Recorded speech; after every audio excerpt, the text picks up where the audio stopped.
Tonight let us not sit for a lecture, but wander together into a way of seeing. A gentler tempo awaits us here, where thoughts are not hurdles to clear but lanterns to warm the dark. What you'll hear is not a verdict on how to live, but an invitation to listen inwardly, to touch the quiet intelligence already breathing beneath your thoughts. We'll travel by stories and soft insights, and by questions that do not demand quick answers, only the tenderness of attention. If we're fortunate, something subtle may shift. The sense that chaos must be defeated may soften into the understanding that harmony can be discovered within it. Welcome to Sleepy Philosopher, a sanctuary for the mind. Here there is nothing to fix, nothing to earn. You may rest, shoulders heavy, breath unhurried. If this path of quiet reflection feels like home, you're welcome to subscribe gently and to share in the comments where you are in the world and what time it is there.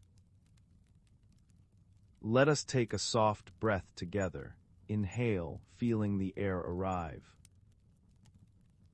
And exhale, letting the day release its hold. Now our journey begins. We start with a simple, profound wondering. How do we find peace in a chaotic world? Baruch Spinoza asks us to look not for escape, but for understanding. He lived in restless times and questioned the norms around him, even enduring expulsion from his community in 1656. Yet his counsel is calm. When we see clearly what we are part of, nature, life, the web of causes, an inner order quietly appears. Peace, he suggests, is not outside us. It is the clarity with which we see what is. Imagine a small room by lamplight. On the table, a modest tool hums as it turns a rough circle of glass against a stone. Spinoza, the lens grinder, lines in. There is a patient rhythm, grit, water, slow rotation, the faint rasp of the world becoming clear. On a shelf rests a folded letter, heavy wax once sealing it, reminding him of the day he was cast out. He glances at it, then returns to the circle in his hands. A friend has left recently, the room has cooled, but the work continues. Rounding edges, easing imperfections, finding the curve that gathers light. In a notebook nearby, a page of careful lines, propositions set in geometric order, waits for morning. Years later, those pages will become the book we know as Ethics, published after his death in 1677, a map drawn for a traveler seeking inner steadiness. He did not hammer chaos into submission. He held it, turned it, understood it, until it revealed a shape his hands could trust. In the hush of that room, clarity is not loud. It is a patient light settling onto the world. And so, this quiet scene finds its echo in our own lives. Today, our rooms glow with different lamps, screens that blink and sing, timelines that never end. The stone wheel has become a calendar crammed with meetings, the rough glass a mind scratched by notifications. Yet the principle remains: understanding brings ease. When we see how events arise, how an email triggers a memory, how a headline tugs at a fear, how tiredness colors a conversation, the edges soften. Spinoza would invite us to notice causes, not to blame, but to see. As a lens gathers scattered light into a single clear image, our attention can gather scattered moments into meaning. Instead of fighting the current, we learn its curve, and in that knowledge we float more steadily. Take a gentle breath here, feeling what is already supporting you, the chair, the floor, the quiet fact of gravity. The world still turns, but inside the turning can become smooth.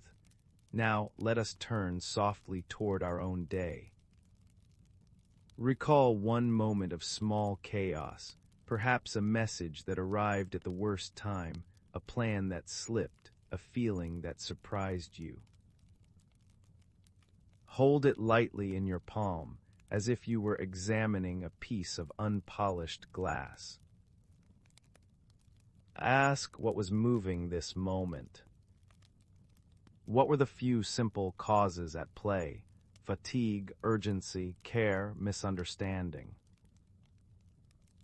Notice which of these you can touch with your own hands, your breath, your posture, the pace of your reply. Now ask, is there one small truth here that does not change? Perhaps it is the kindness you mean to keep, or the value you refuse to abandon, or the steady rhythm of breathing that threads through everything. Allow that truth to rest with you, like a clear center in the swirl. As we continue, we will not rush the world. We will learn its patterns and, in learning, rediscover our composure. For tonight, let this question keep you company. In the midst of everything, what understanding brings you quietly home? In our last step together, we learn to turn toward the swirl of life and trace the threads of cause, letting understanding gather us into steadiness. Tonight we take the next quiet step, the path of rational inquiry, not the cold edge of argument, but a patient warmth of attention that asks, gently, why do I believe this? Spinoza walked this path as a way to freedom. He understood that many beliefs arrive like inherited garments, stitched by love, fear, history, and habit, and that we need not wear all of them forever. Rational inquiry for him was not a fight. It was a way of becoming aligned with how things truly are. And so imagine an early morning by the water. The city is still, the air pale with mist, and a bell carries its soft curve of sound over the canal. A slender bridge arcs over the ripples. On it stands a quiet figure, observing how a single drop disturbs the surface and then settles into wider circles. He has been told many things about the shape of the world, about authority and duty, about what may be questioned and what must be left untouched. Yet the water shows him a different lesson. That disturbance can open into clarity, that patterns reveal themselves when we attend without fear. He asks which beliefs rest on clear reasons and which float on the currents of custom. Years later, in 1670, he will place a book into the world, anonymously, in Latin, offering a defense of the freedom to think and inquire. It is called the Tractatus Theologico-Politicus. He does not shout. He lights a small lantern of reason and sets it where others might find their way. There is risk in this, of course. There always is when we loosen the ropes that hold a vessel to its familiar dock, but he trusts that the open channel is safer in time than the harbor of silence. And so this ancient courage finds its echo in our lives. We too inherit garments, assumptions about success, about what a good life should look like, about who we must be to deserve rest. We wear them at work, at home, online, and in the quiet room of the heart. Some of them fit beautifully, some pinch at the seams. Rational inquiry invites us to hold each belief to the light and ask three soft questions. What is the cause of this belief? What evidence supports it, in experience as well as in feeling? And what happens to my body, my breath, my relationships when I live by it? In this way, we are not tearing anything apart. We are tailoring. We are letting go of what no longer helps us move with truth.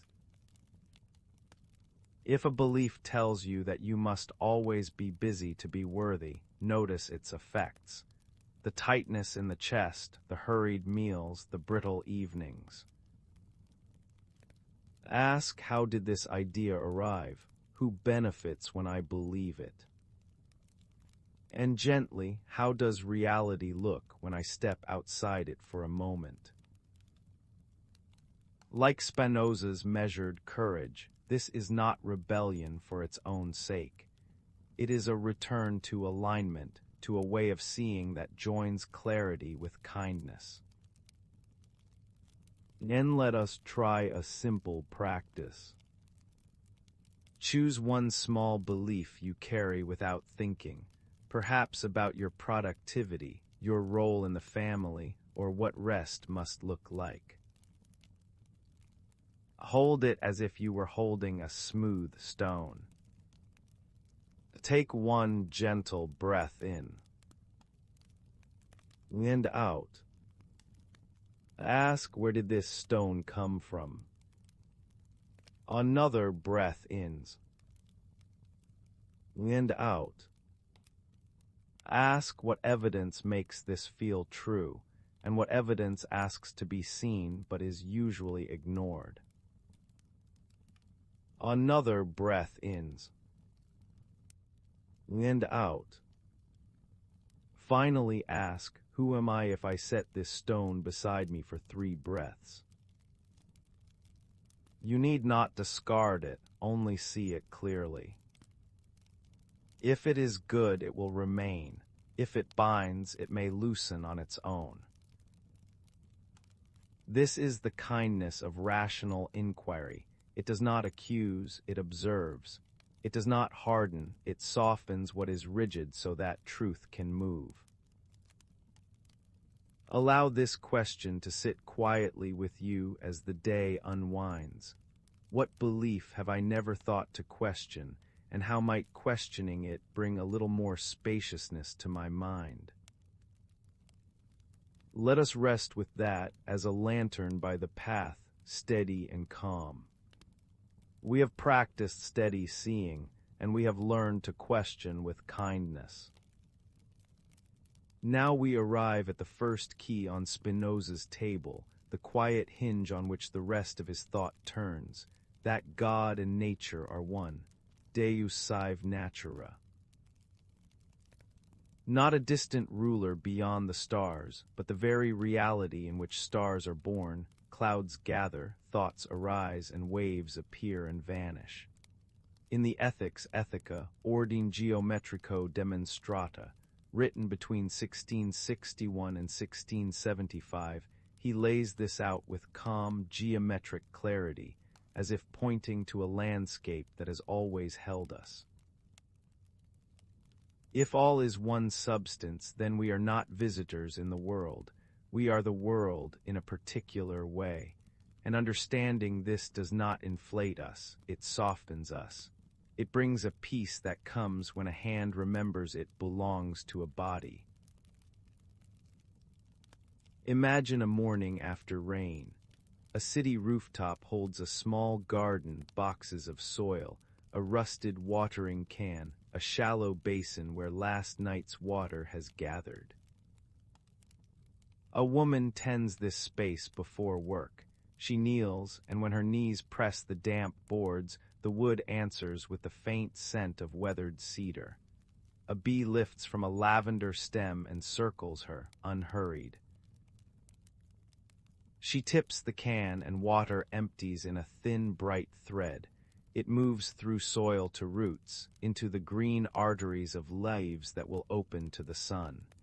In the corner, a gutter drips into a barrel. She hears with a small smile the slow metronome of drops. The horizon glows. A wind, cool from the storm, nudges the basil. She watches a single drop slide down the barrel's curve, carrying a dust grain the length of its world. Standing, she feels her breath lengthen. Inhale, the ribs widening like the trellis behind the tomatoes.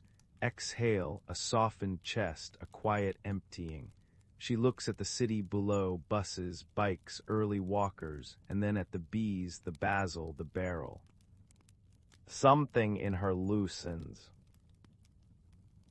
There is no outside. The water in the can was last night's cloud. The cloud was yesterday's ocean breath. The basil's fragrance will linger in the office elevator, and a stranger will think for one gentle second of summer. And she who came up here to take care of a garden feels herself, for a moment, taken care of, held inside a movement larger than her plans. And so, this ancient wisdom finds its echo in our days of headlines and heat maps.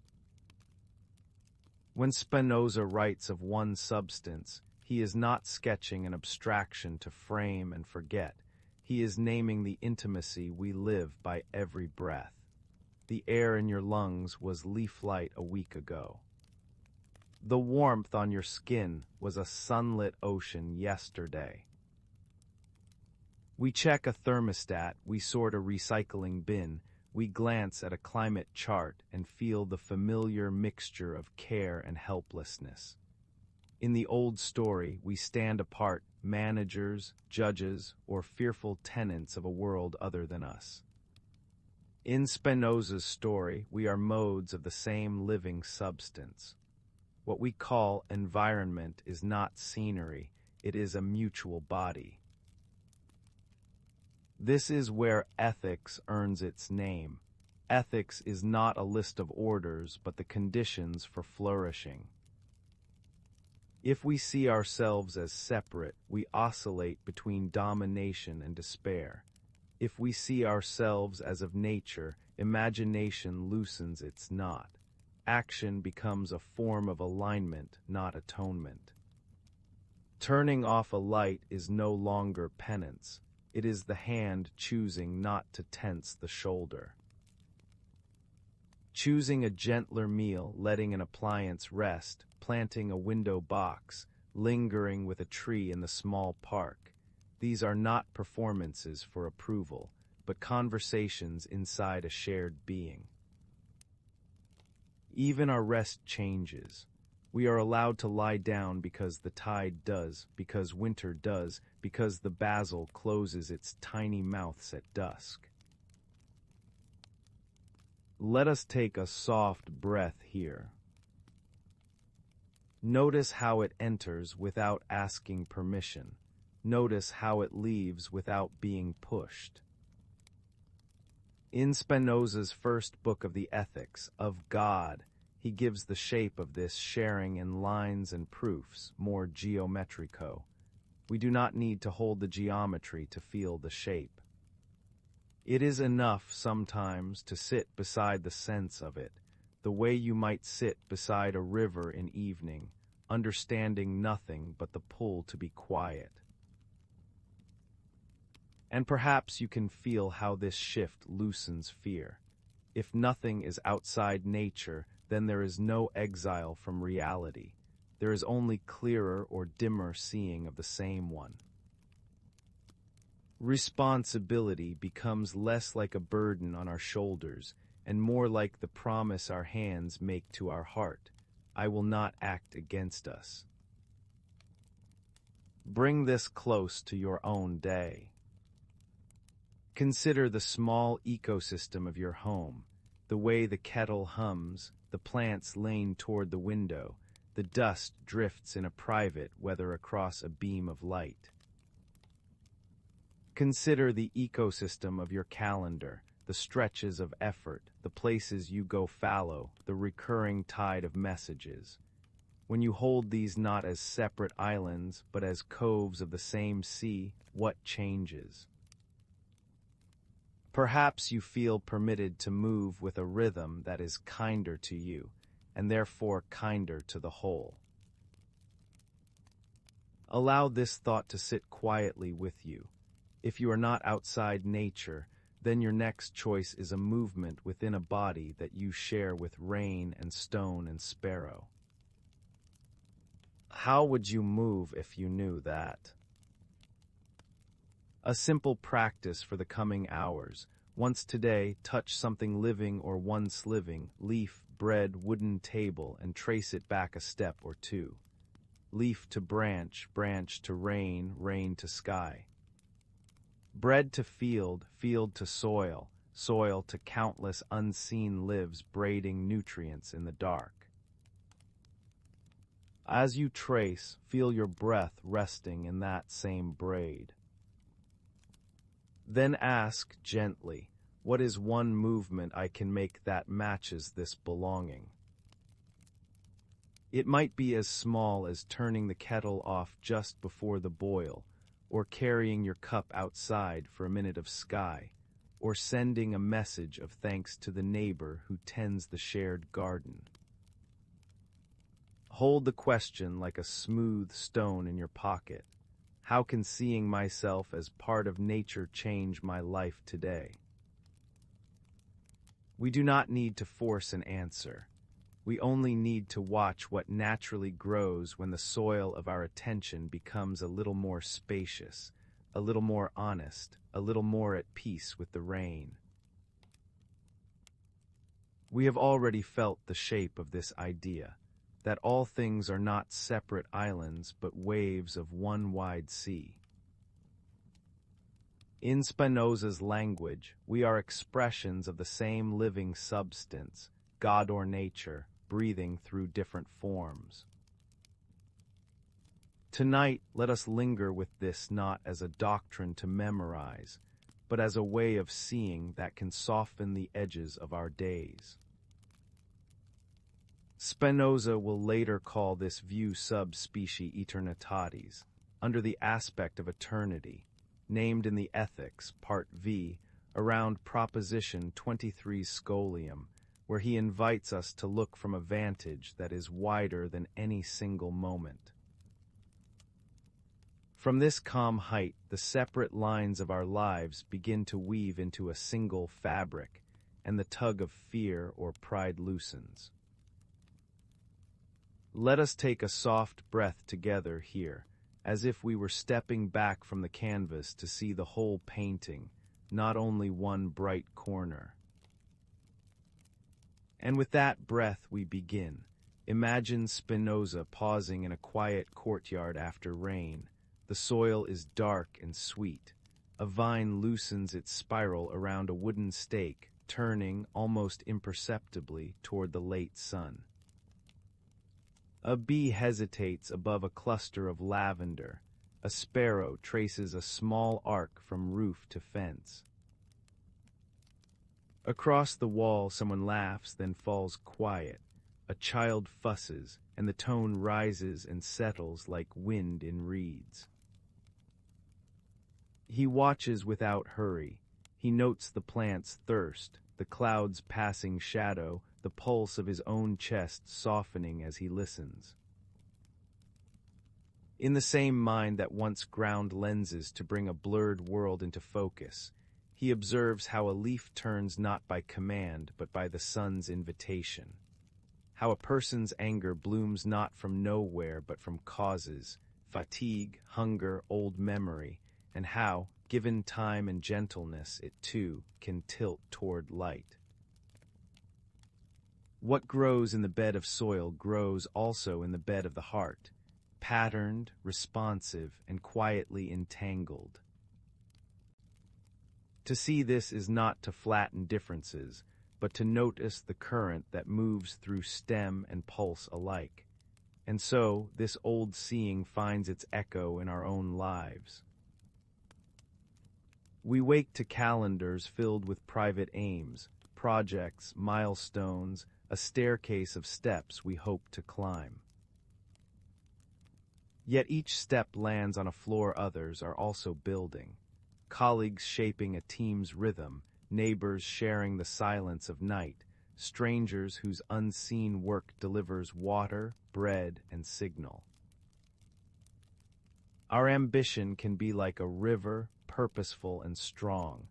The common good is the sea that receives it without erasing its path. When we remember that our breath is borrowed from trees, and our ideas carry the fingerprints of teachers and friends, striving becomes gentler, more skillful. We start asking different questions, not only how far can I go, but also what patterns will my going strengthen. In meetings, we can notice the quiet person whose thought stitches the whole. On streets, we can move like a school of fish, making space for the turn we do not yet see. Balance is not a moral slogan. It is the physics of living things sharing one field. If this is true, then harmony is not a distant prize. It is a practice of noticing the ties that are already there and leaning into them with care. Perhaps tonight, as you rest, you might let your attention widen like a circle on a still pond. Begin with the body. Feel the weight that the floor so generously carries. Feel the breath that trees prepared for you all day. Then let the circle include a person you care for. Sense how your peace touches theirs, how your patience might ripple outward. Widen again to the many hands you do not see, the ones harvesting, coding, sweeping, driving, healing, without which your world would feel much smaller. Allow this thought to sit quietly with you. Each choice is a thread in a shared weave. In which ways are you connected to the world around you? And how might that awareness inspire a steadier balance between your own aims and the well-being we share? Hold this question gently, as one holds a bird that will fly when it is ready, and let your breathing be the answer that begins to form. If all things are expressions of one life, then freedom is not escape from the web, but intimacy with its threads. Spinoza invites us to a quiet bravery, to look closely, to see how things must unfold, and to discover a gentler way to move among them. He writes in the Ethics that free is that which exists by the necessity of its own nature, and is determined to act by itself alone. Ethics, Part I, Definition 7. This is a different flavor of freedom than the stories of rebellion we inherit. It is the freedom of understanding, the steadiness that comes when we feel the shape of the current and let our arms move with it. In our journey so far, we have practiced tracing causes, seeing ourselves as modes within one substance, and breathing with a wider view, sub-specie aeternitatis. Here we deepen that practice. We learn to meet necessity the way one meets the weather, with a respectful eye and a hand on the sail. Let us take a soft breath here and allow the idea to arrive not as a command but as an opening. Perhaps what we cannot change is not our prison, but the riverbed that guides our passage. Imagine the canals at dusk. The sky is pewter, and the water carries the day's last reflections like slow-moving coins. A barge waits before a lock. Its rope hums faintly against a cleat. The lock keeper leans in the doorway, listening more than watching. The pilot could push and strain, rage at the closed gate, pretend that force will open it. But the gate obeys the tide and the simple engineering of its hinges. The pilot knows the pattern. When the bell sounds, the water levels match. The doors swing inward with a sigh, and the boat passes easily. So he ties the rope and settles. He wipes the brass of a small compass until it gleams. He shares a nod with a passerby. A gull sketches an unhurried curve. Then the bell, the rush and hush of water, the soft clatter of wood on stone, and the barge slides through. What looked like waiting was navigation. What felt like surrender was skill. The pilot did not command the tide, he understood it. And in understanding, he moved when movement was possible and rested when rest was wise. And so, this older wisdom finds its echo in our own lives. We meet our locks and tides in more modern forms. The surge of emails every afternoon, the slow traffic at 5, the body's dip of energy after lunch, the season when a child wakes early, the monthly rhythm of mood, the endless notifications that arrive like wind gusts at predictable hours. To see these as patterns is not resignation, it is a way of reclaiming agency. When we name what is necessary, what does not yield to our will, we stop wasting energy on friction.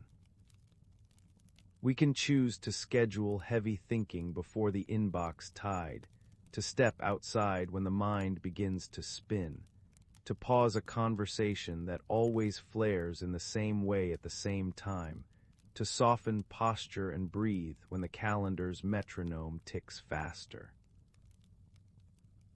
Understanding becomes a compass. It does not change the stars, but it teaches us how to steer by them. And in this steering, we discover a freedom more durable than impulse, the kind that Spinoza points to when he defines the free as that which acts from the necessity of its nature. Our nature is capable of learning the rhythm and then moving gracefully within it. Perhaps we can try something simple. Over the next day, choose one small tide you cannot change. Name it gently: traffic, inbox, a colleague's pace, a child's waking, your own afternoon ebb. Before it arrives, prepare a graceful response. Set a timer, step into air, pour water, place a note that says breathe, or move the task to a friendlier hour. When the tide comes, practice the pilot's art. Tie the rope, polish the compass, wait, or pass through, whichever the pattern invites. And as you do, ask quietly, what, if understood as necessary, would set me free here? Allow this question to sit with you like a small lantern in your pocket, warm and unhurried. Not everything yields, and that is not a tragedy. In the company of what must be, we learn who we can be. For tonight, rest in the knowledge that understanding is already a movement toward freedom, and that your breath, steady and patient, can be your opening gate. We have been walking with Spinoza toward a quiet kind of freedom, the one that comes not from escape but from understanding. Tonight we lean closer to a simple idea with deep roots. When we align our actions with the way nature actually works, a door opens. A door from tension into ease, from resistance into flow. We touched this before as freedom through understanding necessity. Now we listen for stories of how it feels in the hands. Consider the old craft of bringing glass to focus. You do not command light, you befriend its laws. In the 17th century, while thinkers were learning to see more clearly, Christian Huygens developed what we now call the Huygenian eyepiece in 1662, a reminder that clarity arrives when we live by the grain of things, not against it. Spinoza at his bench knew this intimately. Precision was not a prison, but a path. When the work obeys nature's measures, the mind softens, the will stops pushing, and attending becomes enough. Let us take a soft breath here. Imagine the workroom not as we first saw it, but in afternoon winter light, thin, pale, steady. On the table, small tins of powdered grit, a shallow dish of oil, a cloth browned by time. He lifts a round of glass no wider than a palm and moves it in slow circles over a shaping tool. The movement is modest, patient, repetitive, like a lullaby the hands hum to matter. Scratch by scratch, the glass yields its bumps, then its fog, then at last a shy brightness. Nothing here is hurried, because nothing can be. The glass will not accept flattery or force. It listens only to geometry, to steady pressure, to time. He adjusts his touch when the edge warms, adds a drop when the surface dries, and checks the curve against a template, just a sliver of metal kissed to the arc. And when a test star is viewed through the window and appears not as a scatter but as a point, there is no triumphal shout. Only a small exhale. Clarity has arrived not because willpower won, but because method met necessity. And so, this old workroom speaks to the rhythms of our own days. The same pattern appears when a baker rises before dawn, folds dough that resists and waits, because fermentation keeps its own good time. You cannot resent yeast into rising, you can only give it the conditions it requires: warmth, patience, gentle turns. Or think of a sailor setting a small boat. The wind is not an enemy to overpower, but a partner to read. Sheets are eased, the bow angled, not to deny the wind, but to meet it rightly. In each case, freedom appears as skillful consent. This is our modern invitation. In the calendar's demands, in emails that refill like a tide, in the laundry that returns like the moon, we can treat necessity as an adversary, bristling, delaying, tightening. Or we can turn toward it with the same care the glass demanded. The commute becomes time to breathe and notice. The budget becomes the art of tracing causes and shaping choices. The cleanup becomes a quiet ritual, restoring edges and light. When we meet what must be done as nature wishes to be met, steadily, accurately, kindly, resentment loosens, and a tender form of ease takes its place. Perhaps we might try a simple practice. Choose one necessity that visits your life each day, something small and certain. Maybe washing a cup, answering a routine message, tending a plant, preparing a meal, taking out the trash. Before you begin next time, pause for a single breath. Feel your weight supported by the floor. Let your shoulders fall a finger's width. Ask quietly, if this action obeyed the way of things, what would its rhythm be? Is it slow, even listening? Is there a first gentle step that makes all the others easier? Then do just that one step well, like the small circle of the lens over the tool, like the fold in the dough. Notice what changes in your chest when you align with the task, rather than argue with it. If irritation returns, greet it and return to the next true move. Allow this question to keep you company as you rest. What necessity, if embraced with care, would reveal itself as freedom in disguise? Let the thought settle like evening light on glass. Nothing forced. Only the quiet joy of meeting the world as it is and moving with it. Let us arrive softly at a different kind of joy. Not the bright flare of indulgence, not the carnival of sensation, but a slower dawn that spreads across the mind when we understand where we are in the grand pattern of things. Spinoza invites us to notice that joy is not a trophy we chase, but a movement within us when our life becomes more aligned with nature's order. In the Ethics, he speaks of joy, litisha, as a passage, a transition from a lesser to a greater power of being. Our power to act, to participate in the unfolding of reality, increases. Not by clutching at pleasure, but by seeing more clearly.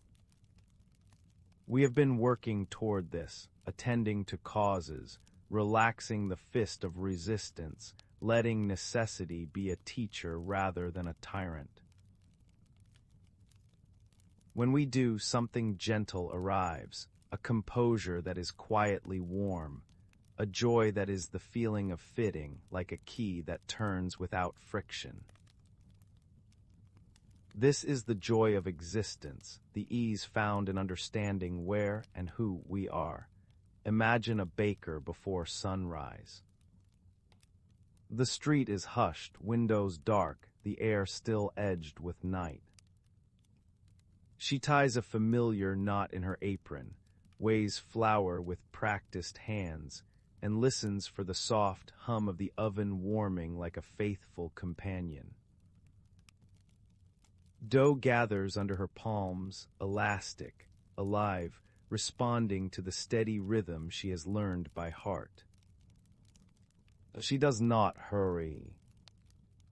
She knows when to fold and when to wait, when water should glisten on the surface, when heat should rise. The first loaves emerge, crust blistered, the room filling with that comforting perfume of grain transformed.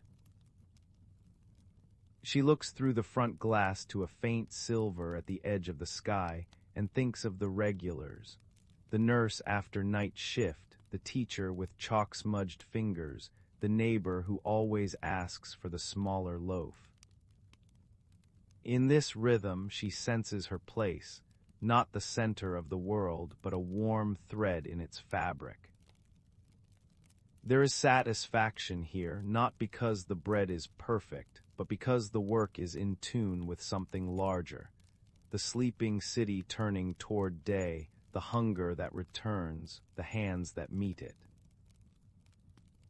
She feels it, a quiet swell, an unshowy joy, as familiar as the flower on her sleeves. And so this ancient wisdom finds its echo in our own lives. Not everyone wakes to need dough, yet many of us know the calm of a well-worn path, the mug you reach for each morning, the route your feet take almost by memory, the way a plant lines toward the light on your windowsill. These are small coordinates by which we navigate. When we understand them, not just as habit, but as participation in a larger order, we feel steadier. Spinoza writes in part III of the Ethics that joy is our passage to greater perfection, an increase of our power to act, potentia agendi. Notice how this differs from chasing novelty. This joy often arrives in the familiar, because the familiar is where understanding ripens.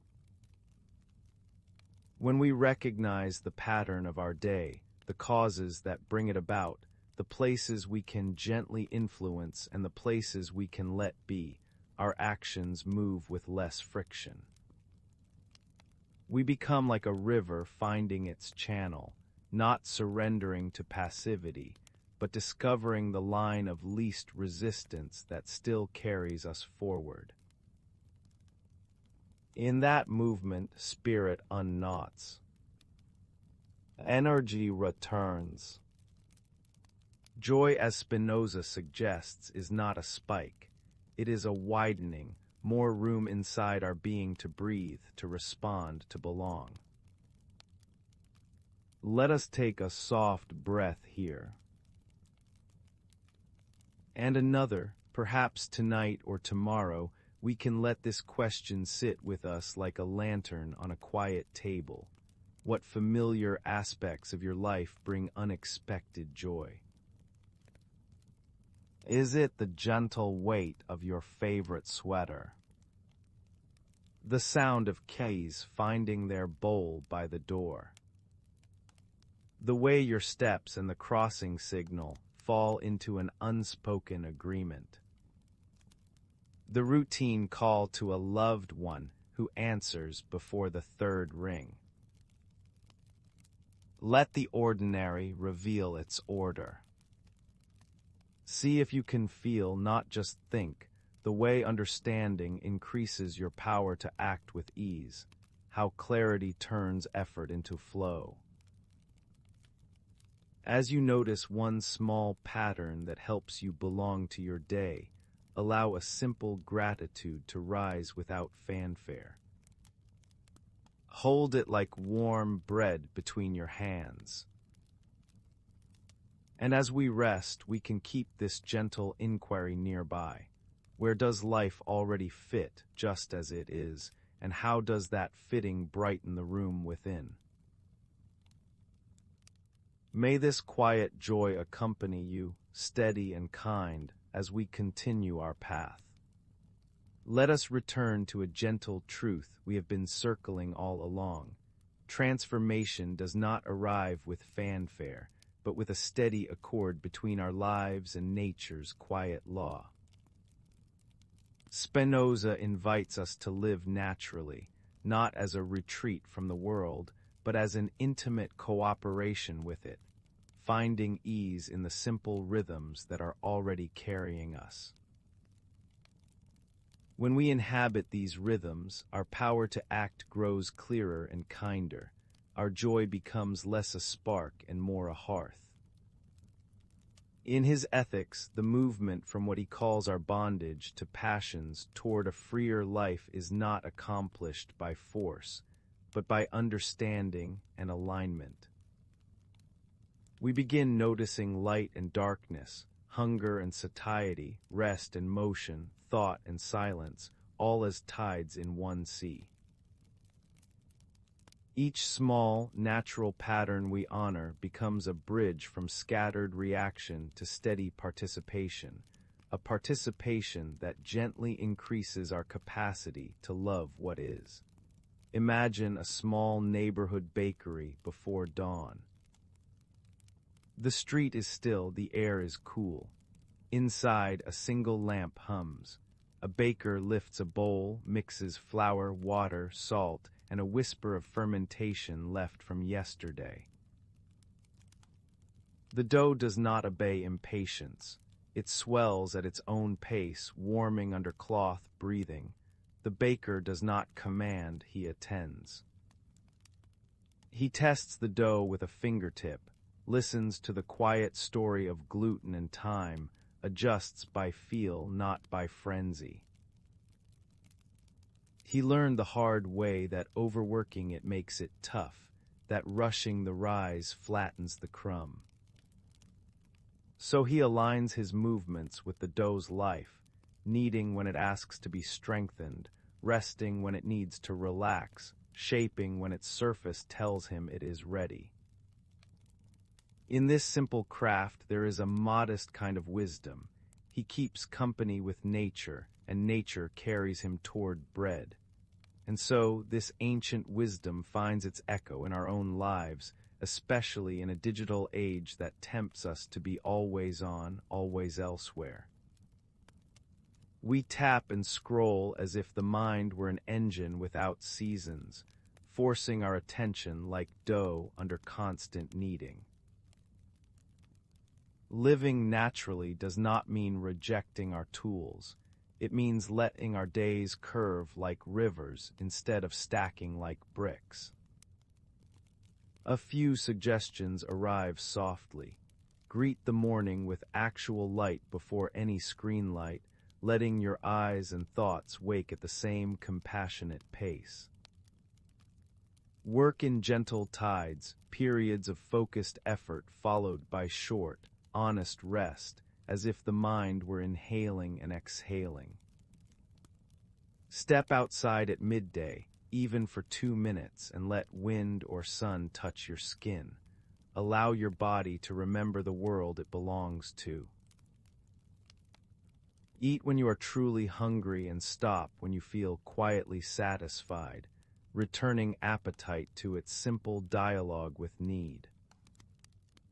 And protect dusk, dim the lamps, let the nervous system descend like a hillside into evening. In Spinoza's terms, we become less tossed by reactive impulses and more guided by clear causes. Our actions spring from understanding rather than agitation, and joy settles as a durable tone rather than a brief flare. Perhaps tonight we can consider one small adjustment, nothing grand, just a doorway back to rhythm. What might it be for you? A first sip of water before coffee to honor the body's morning thirst. A 3-breath pause between tasks, letting attention complete one tide before the next begins. A brief step outside at twilight, noticing the color of the sky as if it were a message addressed to your senses. Or placing your phone in another room while you fall asleep, giving the night back to darkness and the mind back to its natural ebb. Allow this question to sit with you gently. Which single rhythm of nature is already inviting me here and now? As we rest with it, we are not abandoning the world. We are entering it more fully, like the baker with his patient dough, like a lens turned slowly until the image comes clear, not by force but by accord. Let us take one soft breath together and trust that the smallest, truest rhythm is enough to begin. We have been walking together toward a quiet center, and here we arrive at a gentle word from another tradition, Eudaimonia, living well in harmony. Spinoza does not use this Greek term, yet he points to something kindred. He calls it beatitudo, blessedness, and speaks of the mind's serene joy when it rests in understanding. In Part V of his Ethics on the power of the intellect or of human liberty, he describes a tender flowering of insight he names the intellectual love of God, amor Dei intellectualis. Not a distant worship, but an intimacy with nature's order, a calm recognition that we are expressions of that order. When we meditate on belonging, on being a strand in the wide fabric of the universe, the heart loosens its fist. The breath grows unhurried. The mind settles into a spacious clarity that neither clings nor pushes away. Eudaimonia in this Spinozan light is not a prize but a posture, a way of standing in the world with balance, understanding causes, accepting necessity, and acting from the steady increase of our power to act. Let us take a soft breath together here, as if widening the frame of our life by a small but meaningful step. Picture an orchard in late winter. The trees are bare, their branches like quiet thoughts against a pale sky. A caretaker moves down the rows with pruners in a leather holster, breath a slow cloud in the cold. Years ago they tried to force the trees, too much water, too much fertilizer, impatient cuts. The trees answered with tangled shoots and fragile fruit. Over time, the caretaker learned to read the subtle grammar of sap and season, where the wind travels, how the roots drink, what last summer's sun wrote in the bark. Now they pause before each tree, listening with their hands. One measured snip invites light deeper into the crown. Another removes a crossing branch that would have chafed in the next storm. No hurry. No fight. Just a practiced companionship with what the tree already wants to become. Spring will bring blossom, summer, fruit. But on this cold morning, the caretaker's joy already ripens in the simple alignment between intention and nature. It is a quiet, durable gladness, the kind that remains when applause fades, a small taste of blessedness in the rhythm of necessary things. And so this ancient wisdom finds its echo in our own lives. We too stand in the orchard of ours, pruning and tending the day. Emails bloom like sudden shoots, notifications cross and chafe, weather shifts in the moods around us. When we remember we are part of the whole, one mode among countless expressions, our actions grow simpler and kinder. A 3-breath pause before we reply. A moment to trace a feeling back to its cause. A small, deliberate choice that increases our capacity to respond rather than react. Spinoza would call this moving from passive passion to active power, from being blown by the wind to setting our sail to the known current. In this way, mindfulness is not an escape, but an instrument of understanding. It tunes our attention to the patterns already present, and with that tuning comes a warm clarity, the very glow of beatitudo that Ethics, Part V, points us toward. The world does not change its weather for us, yet we find ourselves weathered less by it and more in rhythm with it, like a steady drum under the many voices of the day. Perhaps we can try something small together. Let your shoulders soften. Feel the friendly gravity that holds you. Take one slow breath in and let it go. Again, a gentle in-breath, noticing the space you occupy, and an easy out-breath, as if the whole room were exhaling with you. And a third, quieter still, imagining yourself as one note in a larger chord, sustained by all that surrounds you. Now ask softly, what simple act right now would increase my power to act? What can I trim that crosses and chafes? Where is necessity asking for gentleness rather than force? Allow these questions to rest in you like seeds under loam. No rush to sprout. Just the trust that understanding is a kind of sunlight that arrives when we keep our gaze clear and kind. If Eudaimonia names a life lived in harmony, then Spinoza's blessedness is its steady heartbeat, a quiet joy arising from belonging, from seeing truly, from acting in accord with the whole. Hold this thought lightly as we continue, and let its calm follow you like the scent of blossom on a warm breeze.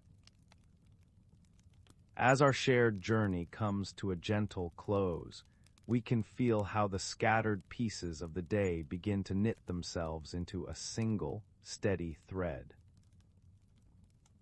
We have been walking with Spinoza, learning to move from the tremor of chaos toward a harmony born of understanding. We learn to see events not as enemies, but as expressions of a larger unfolding. To release blame and instead trace causes with patience and care. We practiced looking sub specie aeternitatis, seeing our lives as part of a wider whole, so that the restless waves of feeling could settle into a clearer tide. We touched the quiet of a freedom found not in resistance, but in recognizing how things are woven together. Now, as night gathers around us, we let these learnings settle into the body, a last, unforced breath.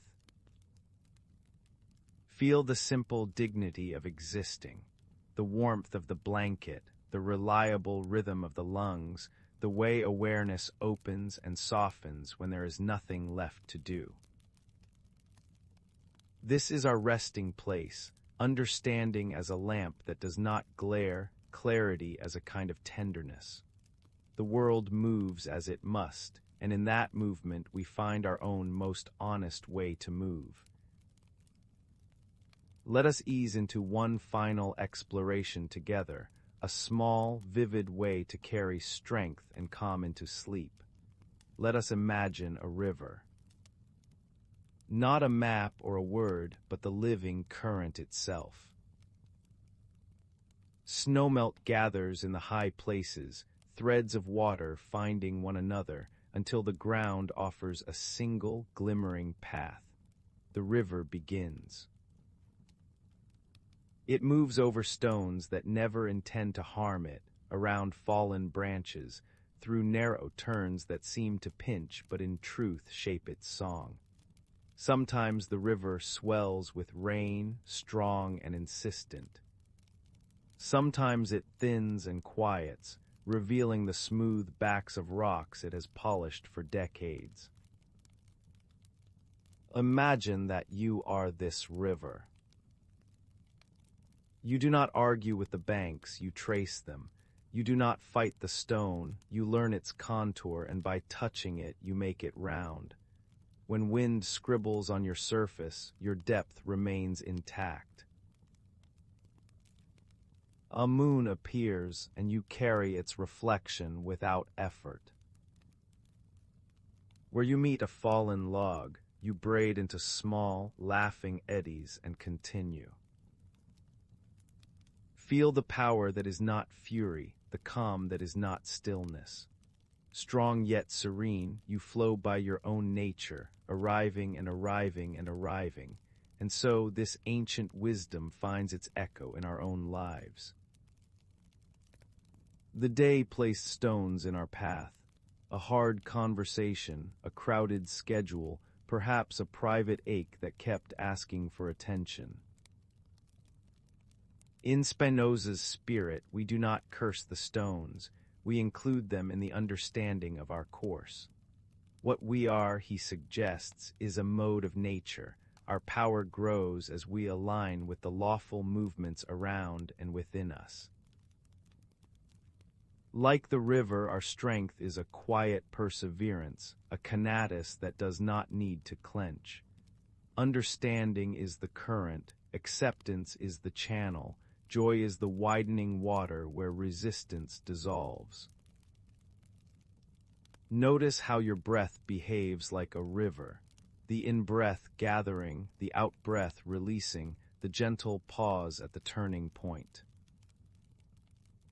The mind, like sunlight, rests on the surface, but deeper down, your intentions move slowly and surely, shaped by causes you now greet like familiar banks. As you drift towards sleep, you need not hold the day in a tight fist. The river carries what is ready to move, and what is not yet ready simply settles for a while, harmless as silt. Let us practice together softly. Feel the bed as a riverbed that holds you. Let your shoulders sink as stones that have finally found their place. With the next breath inward, quietly say to yourself, strong. With the breath out, whisper within, serene. Again, strong, serene. Allow these words to dissolve into sensation, so that strength is simply the steady flow of being alive, and serenity the clarity that comes when we stop splashing. If a thought rises, greet it as a leaf on the current. Acknowledge, include, release. Perhaps hold this gentle question as you drift. What does it feel like right now to carry strength and calm into sleep? Let the question be a lantern set upon the water, floating ahead into the dark with no urgency at all. Trust the order you have felt tonight, the sufficiency of causes, the kindness of clear seeing, the belonging of being a part of nature's one life. May your rest be the wide bend in the river, quiet and deep, where everything continues without your effort. We will meet the morning as water meets light, renewed, composed, and gently ready. For now, drift, strong and serene, rest well.